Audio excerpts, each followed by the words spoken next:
સિનોર તાલુકાના તરવા ગામે આજરોજ વિકસિત ભારત સંકલ્પ યાત્રા રથ આવી પહોંચતા સિનોર મામલતદાર એમબી શાહ અને ગ્રામજનો દ્વારા રથનું સ્વાગત કરાયું.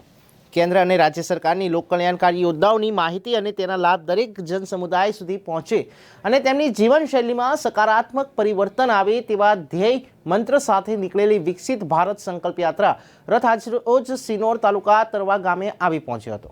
જે રથનું સિનોર મામલતદાર એમબી શાહ અને સરપંચ સંજય પટેલની ઉપસ્થિતિમાં તરવા પ્રાથમિક શાળાની બાળાઓએ કંકુ તિલક કરીને સ્વાગત કર્યું. જ્યારે આજના પ્રસંગે ટિમ્બરવા તાલુકા હેલ્થ એન્ડ વેલનેસ સેન્ટરની ટીમ દ્વારા આરોગ્ય કેમ્પનું સફળતાપૂર્વક આયોજન કરવામાં આવ્યું, જેનો મોટી સંખ્યામાં દર્દીઓએ લાભ લીધો હતો. જે બાદ ગ્રામજનોએ રથના માધ્યમથી આરોગ્ય, શિક્ષણ, રોજગાર, ખેતી, પશુપાલન, નારી શક્તિ સાથે દેશની ઉત્તરોત્તર પ્રગતિની ઝાંખી દર્શાવતી શોર્ટ ફિલ્મ નિહાળી હતી.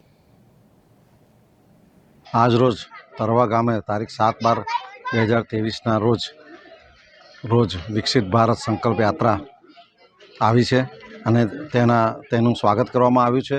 અને તેના સ્વાગત માટે સરપંચશ્રી, સીડીપીઓશ્રી અને ગામના અગ્રગણ્ય નાગરિકો, મહિલાઓ અને ભૂલકાઓ હાજર રહેલ છે. શાળાના આચાર્ય અને તેમના સ્ટાફે સ્વાગતની બહેનોને સરસ રીતે તૈયાર કરી હતી અને વિકસિત ભારત સંકલ્પ યાત્રાની બધાને સમજ આપવામાં આવેલ હતી અને ICDSની બહેને પણ સુંદર સજાવટ કરી અને જે વાનગી બનાવેલ છે તે બદલ સર્વેનો ખૂબ ખૂબ આભાર.